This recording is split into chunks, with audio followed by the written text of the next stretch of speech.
बात है 14 जनवरी 1761 ईस्वी की और जगह है वर्तमान हरियाणा का पानीपत का मैदान। इस समय जनवरी का जो महीना है, भारत के उत्तरी क्षेत्र में बहुत कड़कड़ाती ठंड होती है और विशेषकर अगर हम बात करें तो जनवरी में ये बिल्कुल पीक पर होती है। एक तरफ अहमद शाह अब्दाली की सेना थी और अब्दाली के सामने मराठों की सेना थी जो कुछ दिनों से भूखे थे और इस कड़कड़ाती सर्दी में अहमद शाह अब्दाली से लड़ रहे थे। अहमद शाह अब्दाली मराठों को बुरे तरीके से पराजित करता है। जो मराठा सैनिक बचे वो यहां से वापस दक्षिण की ओर गए। स्थिति यह थी कि भारत के उत्तरी क्षेत्र में मराठों के प्रति नाराजगी इतनी थी जनसाधारण में कि जब ये मराठा सैनिक दक्षिण की ओर जा रहे थे तो इन जाते हुए मराठा सैनिकों को जगह जगह पर आम जनता के द्वारा लूटा गया। खैर, कुछ एक शासक ऐसे भी थे जिन्होंने मराठों की रक्षा के लिए अपनी सेना को रवाना किया। जैसे एक भरतपुर के एक शासक थे महाराजा सूरजमल, अपनी सेना को रवाना किया कि सुरक्षित इनको छोड़कर आओ और यहां इस जगह भरतपुर में उनके लिए अनाज के भंडार खोले। लेकिन 1761 में ये जो पानीपत का तीसरा युद्ध हुआ था, इसमें मराठा शक्ति बहुत कम हो गई। मतलब एक प्रकार से यहां से पतन होना शुरू हुआ। लेकिन बाद में ये मराठा शक्ति फिर से आगे बढ़ी और फिर से अपने पीक पर गई। लेकिन बाद में जब अंग्रेज तैयार हुए तो ये शक्ति फिर से इसका ह्रास होने लगा, कम होने लगी। इस वीडियो में मैं बात करूंगा आपके साथ में 1761 से और 1817-18 ईस्वी तक इस समय के मराठा इतिहास के बारे में कि कैसे मराठा शक्ति चरम पर थी, फिर डाउन हुई, फिर चरम पर आई और फिर वापस से डाउन हो गई। सुनना ध्यान से, बहुत मजा आएगा, बहुत इंटरेस्टिंग टॉपिक है। 1761 के पानीपत के मैदान में जब मराठे पराजित होते हैं तो उस समय के ये पेशवा हैं, ये बहुत सारे पेशवा की आप एक लिस्ट देख रहे हैं जिसमें बालाजी विश्वनाथ, बाजीराव प्रथम, बालाजी बाजीराव, माधवराव, बीच में दो एक और थे, नारायण राव और रघुनाथ राव। मैं अभी बात करूंगा डिटेल से। माधव नारायण राव और बाजीराव सेकंड। विषय पर आओ कि मराठे जब पराजित हुए तो मराठों की पराजय का समाचार सुनकर उस समय के जो पेशवा थे, ये बालाजी बाजीराव, इनकी डेथ हो जाती है। बालाजी बाजीराव के समय मराठा शक्ति बहुत बहुत शक्तिशाली हो गए थे मराठे। वर्तमान पाकिस्तान का जो पंजाब और मुल्तान है, वहां से मराठे चौथ वसूली किया करते थे। इसके अलावा बंगाल का जो नवाब था अलीवर्दी खां, उस अलीवर्दी खां को भी मराठों ने पराजित करके ओडिशा छीन लिया था, ओडिशा पे अधिकार कर दिया था। लेकिन खैर मराठे पराजित हुए, इतना नुकसान हुआ, समाचार सुनकर इनकी डेथ हो जाती है, बालाजी बाजीराव की। बालाजी बाजीराव के बाद अगले जो पेशवा बनते हैं वो बनते हैं ये माधवराव।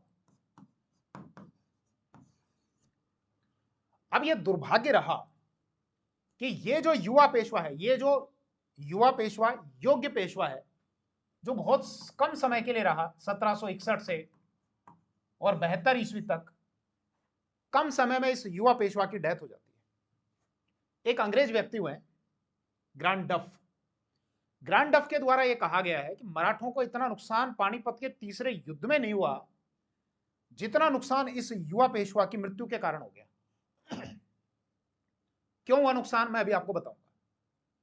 लेकिन पानीपत के तीसरे युद्ध में मराठों को नुकसान तो हुआ, जैसा एक अंग्रेज व्यक्ति है सिडनी ओवन, वो ये कहता है, उसने मराठा शक्ति को बहुमुखी दैत्य कहा है, सिडनी ओवन ने। और वो ये कहता है कि साहब मराठा शक्ति जो बहुमुखी दैत्य है वो पानीपत के तीसरे युद्ध के बाद क्षीण हो गई थी, कमजोर हो गई थी। हालांकि पूरे तरीके से नष्ट नहीं हुई थी, लेकिन ये शक्ति जब वापस से खड़ी हुई, मराठे जब फिर से शक्तिशाली हुए, तो एक नई शक्ति तैयार हो चुकी थी। वो नई शक्ति कौन? अंग्रेज। एक नई शक्ति तैयार हो चुकी थी इस मराठा शक्ति को पूर्ण रूप से कुचलने के लिए। ऐसा लिखता है सिडनी ओवन।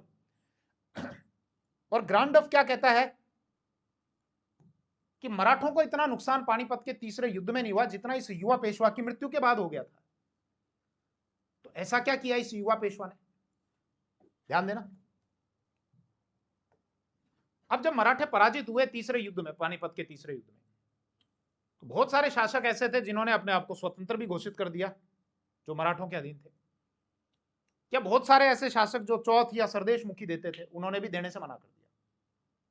चौथ का मतलब कि राज्य का जितना रेवेन्यू है उसका 1/4, 1/4 वो मराठों को देना पड़ता था। इसको चौथ कहा जाता था। तो भले ही मैसूर वाला क्षेत्र हो या आपका हैदराबाद का क्षेत्र हो, सबने मराठों को चौथ देने से मना किया। हैदराबाद के निजाम को वापस से पराजित किया माधवराव के टाइम में। मैसूर का जो शासक था हैदर अली को भी पराजित किया। इसके अलावा मालवा का जो क्षेत्र, जो वर्तमान में मध्य प्रदेश वाला जो क्षेत्र है मालवा, गुजरात वाला जो क्षेत्र है, उस क्षेत्र पर वापस विजय प्राप्त की मराठों ने। इसके अलावा एक और बहुत इंटरेस्टिंग चीज बताता हूं। दिल्ली का जो मुगल बादशाह था शाह आलम सेकंड, दिल्ली में नहीं रहता था, इलाहाबाद में रह रहा था शाह आलम सेकंड। और इलाहाबाद में अंग्रेजों का वेतन भोगी था। अंग्रेज पेंशन दिया करते थे इसको 26 लाख रुपए की। पकड़िए 26 लाख रुपए, और यहां शांति से बैठा रहे इलाहाबाद में। अंग्रेजों के खिलाफ शाह आलम सेकंड की इतनी हिम्मत नहीं थी कि ये दिल्ली में चला जाए। माधवराव, पेशवा माधवराव के टाइम महादजी शिंदे गए, जिनको महाराष्ट्र वाले शिंदे कह के उच्चारित करते हैं और हम लोग सिंधिया बोलते हैं। तो ये महादजी सिंधिया या महादजी शिंदे 1772 में गए और शाह आलम सेकंड का हाथ पकड़ के लेके गए, बोले चल तेरे को दिल्ली में बैठा के आता हूं। हालांकि शाह आलम जब इलाहाबाद में था तो उससे पहले उसका क्षेत्र इतना सिकुड़ चुका था, जिसके संबंध में एक बड़ी प्रसिद्ध कहानी, बड़ी प्रसिद्ध पंक्तियां हैं कि सल्तनत ए शाह आलम दिल्ली तपाल। मतलब मुगल बादशाह की सल्तनत इतनी है कि कब शुरू होती है और कब खत्म हो जाती है पता ही नहीं चलती। दिल्ली से शुरू हुई, पालम में खत्म। तो मतलब एक कमजोर शासक था शाह आलम सेकंड। हमारा वो विषय नहीं है। विषय यह है कि पानीपत के तीसरे युद्ध के बाद जब मराठे कमजोर हो गए थे, तो पेशवा माधवराव जब बने तो इनके टाइम में वापस शक्तिशाली हुए। फिर से गुजरात हो, मालवा हो या हैदराबाद हो, वापस चौथ वसूली का काम किया। मैसूर के हैदर अली को पराजित किया। इसके अलावा शाह आलम सेकंड जो मुगल बादशाह था, जो इलाहाबाद में रह रहा था, अंग्रेजों का पेंशन भोगी बनकर, उसका हाथ पकड़कर मराठे और दिल्ली में बैठा कराए। हालांकि पिछले जो पेशवा थे बालाजी बाजीराव, इनके टाइम तो मुगल बादशाह को 50 लाख रुपए देने पड़ते थे कि साहब मुगल बादशाह जब 50 लाख रुपए देगा मराठों को तो दिल्ली की गद्दी पर बैठा रह सकता है। तो एक प्रकार से पानीपत का तीसरा युद्ध अगर देखा जाए तो मराठे उस मुगल बादशाह की रक्षा के लिए लड़ रहे थे वहां पे, कि भैया उसने अटैक किया यहाँ पर तो हम तेरी रक्षा के लिए तेरे से पैसे ले रहे हैं, तो चल हम जाते हैं लड़ने के लिए, वापस आओ, इस विषय पर आओ। तो इतनी पिक्चर तो समझ में आई कि पानीपत के युद्ध के बाद ये शक्ति कम हुई। पेशवा माधवराव के टाइम में ये शक्ति वापस से बढ़ गई। डेथ हो जाती है कम आयु में 1772 में। माधवराव की जब डेथ होती है तो माधवराव के भाई होते हैं नारायण राव। नारायण राव अगले पेशवा बनते हैं। लेकिन यहां एक व्यक्ति निकल कर आते हैं जिनका नाम है राघव रघुनाथ राव, जिनको हम राघोबा के नाम से जानते हैं। राघोबा, राघोबा ने कहा, बोले संगोला की जो संधि की थी 1750 में, तो इसमें बात ये थी कि पेशवा का जो अगला पुत्र होगा, वंशानुगत होगा, ये पेशवा का अगला जो पुत्र होगा वो बन जाएगा। अब यहां इनके तो कोई पुत्र है नहीं, तो आप इनके भाई को अगर बना रहे हो, नारायण राव को पेशवा बना रहे हो, तो मैं भी तो पेशवा का ही भाई हूं। बोले कैसे? भाई पहले के जो पेशवा थे बालाजी बाजीराव, वो मेरे भाई तो थे, तो इस हिसाब से तो फिर मेरे को बनना चाहिए। तो भैया नारायण राव नहीं, पेशवा तो फिर मैं बनूंगा क्योंकि मैं भी भाई हूं। और राघोबा ने नारायण राव की कर दी हत्या, खुद बन गया अगले पेशवा। 1772 से और लगभग 73 साल, 1.5 साल रहे थे मोटा मोटी। ये जो नारायण राव हैं, इन नारायण राव के एक पुत्र का जन्म हुआ और इनके पुत्र थे माधव नारायण राव। जो मराठा सरदार थे उन्होंने राघोबा को, रघुनाथ राव को पेशवा नहीं माना और माधव नारायण राव को अगला पेशवा बना दिया। अब माधव नारायण राव तो छोटा सा बालक, बहुत छोटा सा बालक, तो छोटा बालक तो कैसे राज्य चलाएगा? तो ऐसे में राज्य चलाने के लिए एक काउंसिल बनाई गई, परिषद, कि साहब ये परिषद जो है ये शासन चलाएगी। उस परिषद को कहा गया बार भाई परिषद। उसके जो प्रमुख सदस्य थे वो एक तो थे महादजी शिंदे और इसके अलावा नानाजी फडणवीस, नानाजी फडणवीस और महादजी शिंदे। अब रघुनाथ राव को, राघोबा को जब पद से हटा दिया, बोले भैया आप कोई पेशवा वेशवा नहीं हो, पेशवा माधव नारायण राव है और जब तक ये वयस्क नहीं हो जाते ये काउंसिल जो है ये चला लेगी शासन। राघोबा नाराज हुए और राघोबा नाराज होकर यहां से सीधे गए बॉम्बे, उस समय का जो बॉम्बे। ये अंग्रेजों के, हम जानते हैं भारत में मुख्य 3 सेंटर थे, एक तो बंगाल, एक आपका चेन्नई मद्रास जिसको मद्रास बोलते थे, एक मुंबई वाला क्षेत्र जिसको वो लोग बॉम्बे बोलते थे। तो राघोबा कहां पर गए? बॉम्बे प्रेसिडेंसी में गए और अंग्रेजों के साथ में कर लेते हैं एक संधि 1775 में। यह संधि थी सूरत की संधि। क्यों? क्योंकि सूरत में हुई थी, तो सूरत की संधि। वो बॉम्बे प्रेसिडेंसी में आया करता था। बॉम्बे प्रेसिडेंसी का मतलब ये आज का केवल मुंबई नहीं, बॉम्बे प्रेसिडेंसी का मतलब ये पूरा ये जो क्षेत्र है, एक रफली मैंने आउटलाइन बताई, ये जिसमें आपका गुजरात, बॉम्बे, ये सारा आता था बॉम्बे प्रेसिडेंसी में। तो 1775 में राघोबा इन अंग्रेजों के साथ में बॉम्बे प्रेसिडेंसी के साथ में संधि कर लेते हैं। बोले साहब मैं पेशवा हूं लेकिन पद से मेरे को हटा दिया, आप मेरी हेल्प करो, मेरे को पेशवा बनाओ, मैं आपकी हेल्प कर दूंगा। अंग्रेजों ने कहा कैसे हेल्प करोगे, हम जो मांगेंगे दोगे? बोले हाँ मांगो आप। बोले भैया एक तो हमको दे देना सालसेट, एक दे देना बसीन, महाराष्ट्र में आता है सालसेट और बसीन, ये क्षेत्र हमको दे देना और तेरी हम हेल्प कर देंगे, तेरे को 2500 घुड़सवार हम दे देते हैं, ये जाएंगे और युद्ध लड़ लेंगे और युद्ध लड़के तेरे को वापस गद्दी पे बैठा देंगे, बस तू पेशवा जब बन जाए तो हमको ये दे देना, ये वाले क्षेत्र हमको दे देना। बोले ठीक है कोई दिक्कत नहीं। अब जब ये संधि का समाचार इधर या इनको बार भाई काउंसिल को लगा, तो बार भाई काउंसिल के जो सदस्य थे उसमें मेन कौन? नानाजी फडणवीस और माधवजी शिंदे। नानाजी फडणवीस गए, इनसे बात की, इनसे कांटेक्ट किया बंगाल वालों से। क्यों? क्योंकि बंगाल वाले जो हैं, बंगाल प्रेसिडेंसी वाले, वो इनसे श्रेष्ठ थे बॉम्बे वालों से। कैसे? 1773 का एक एक्ट आया था ना, रेगुलेटिंग एक्ट। उस रेगुलेटिंग एक्ट के तहत बॉम्बे प्रेसिडेंसी को बंगाल प्रेसिडेंसी को मद्रास और बॉम्बे पर वरीयता दी गई थी कि भैया आप बड़े हो और ये आपके अधीन है और कुछ विषय ऐसे हैं जिन पर आप ही कानून बनाओगे इनके लिए। तो नानाजी फडणवीस ने इनसे कांटेक्ट किया। यहां का जो गवर्नर जनरल था वो था हेस्टिंग्स। हेस्टिंग्स के साथ में संधि की और वो संधि कहलाई पुरंदर की संधि। पुरंदर यहां पर आता है, तो मतलब यहां इस जगह दोनों मिले और यहां पर एक संधि हुई जिसको पुरंदर की संधि हम बोलते हैं। ये ध्यान रखो, ये पुरंदर बड़ा इंपॉर्टेंट है। 11 जून और 1665 ईस्वी को छत्रपति शिवाजी महाराज और जो जयपुर के शासक थे मिर्जा राजा जयसिंह, उनके बीच में एक संधि हुई थी, पुरंदर की संधि। मिर्जा राजा जयसिंह ने औरंगजेब की तरफ से वो संधि की थी और छत्रपति शिवाजी को 35 में से 23 किले सौंपने पड़े थे मुगलों को। तो खैर यहां पर यह संधि हुई पुरंदर की, कब? 1776 में।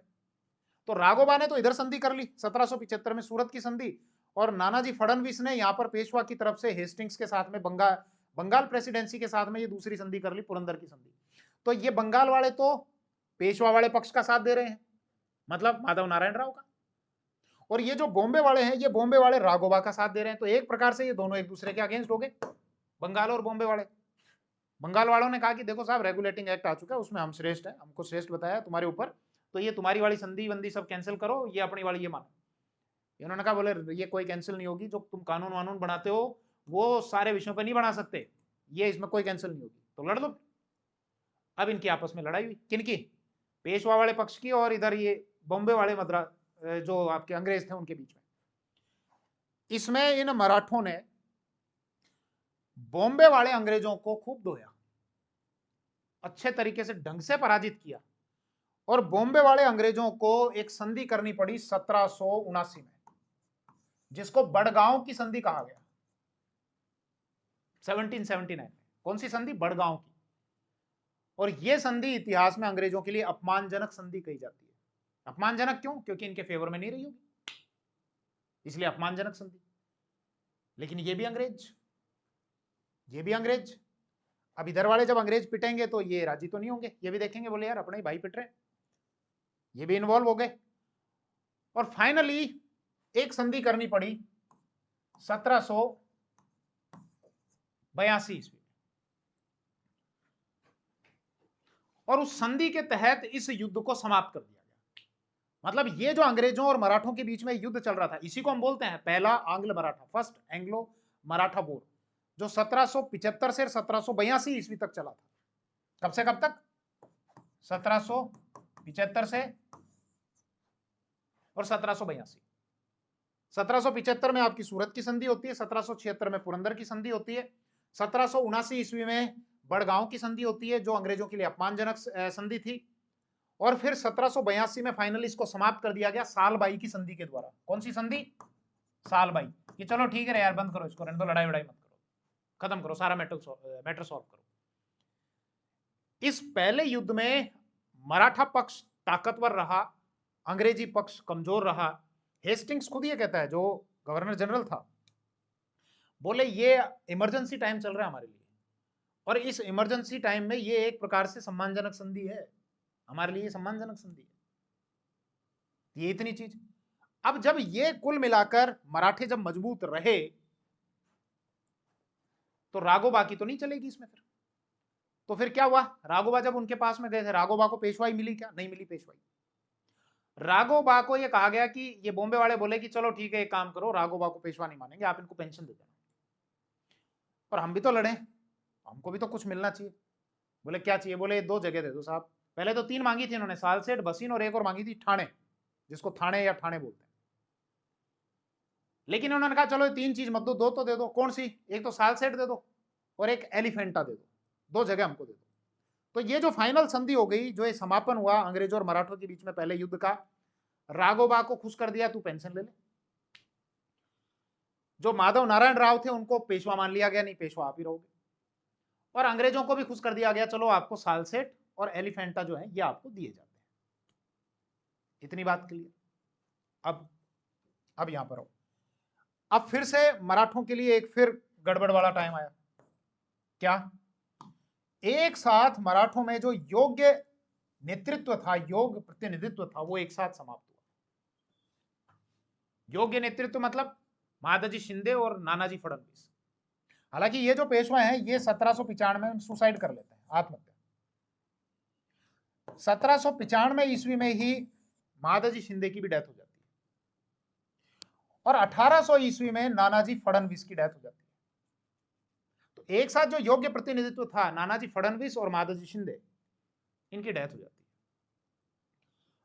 अगले जो पेशवा बनते हैं वो राघोबा के बेटे बनते हैं। ये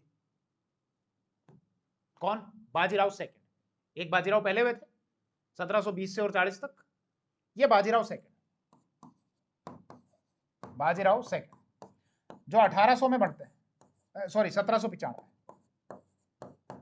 और 1818, क्योंकि उसके बाद तो फिर मराठा संघ को भंगी कर दिया गया था। अब आपके दिमाग में आ रहा होगा सर ये मराठा संघ क्या है, एक बार थोड़ा बताओ, तो सुनना मेरी बात को।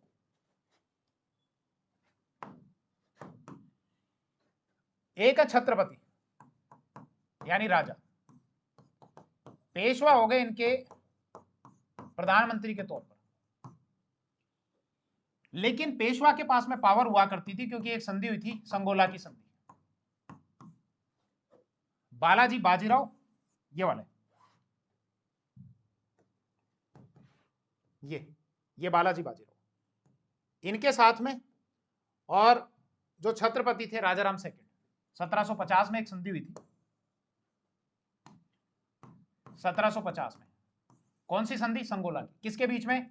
बालाजी बाजीराव और इसके अलावा राजा राम सेकंड, ये छत्रपति थे।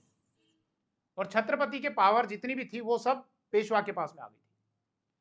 पर एक बार समझने के लिए कि छत्रपति तो क्या है, ये राजा हैं, पेशवा उनके प्रधानमंत्री हैं, शक्तियां पेशवा के पास में है। एक मराठा संघ था, मराठा संघ मतलब पेशवा प्रधानमंत्री के तौर पे काम कर रहे हैं और अलग अलग क्षेत्रों पर अलग अलग जो मराठों की जो ब्रांच है उनका शासन रहेगा।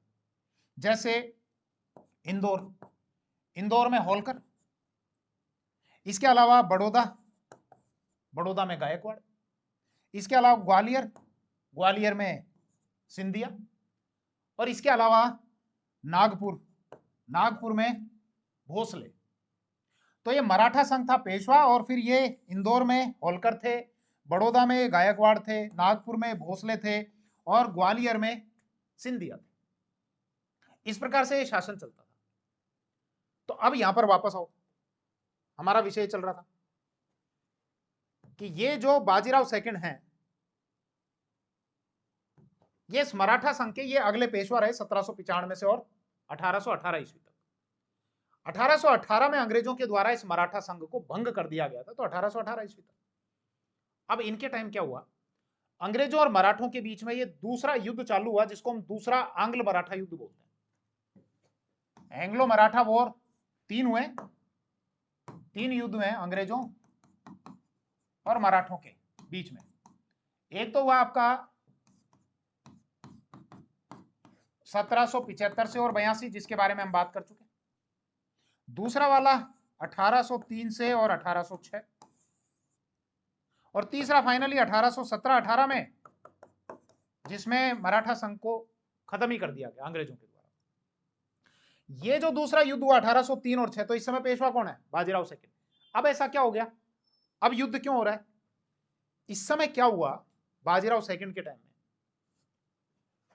एक तो होलकर, देखो मैंने इमेज ली है, मैं दिखाता हूं आपको, इधर देखो,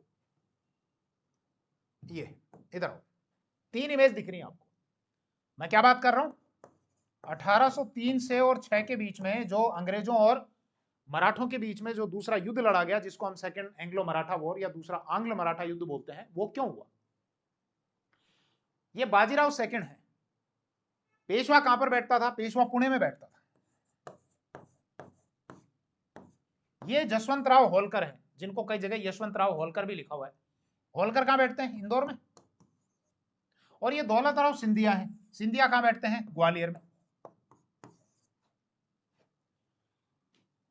पुणे में जसवंतराव होलकर और दौलतराव सिंधिया दोनों अपना प्रभाव बढ़ाना चाह रहे थे, लेकिन दौलतराव सिंधिया और बाजीराव सेकंड इन्होंने मिलकर जसवंतराव होलकर के भाई थे बिठू जी,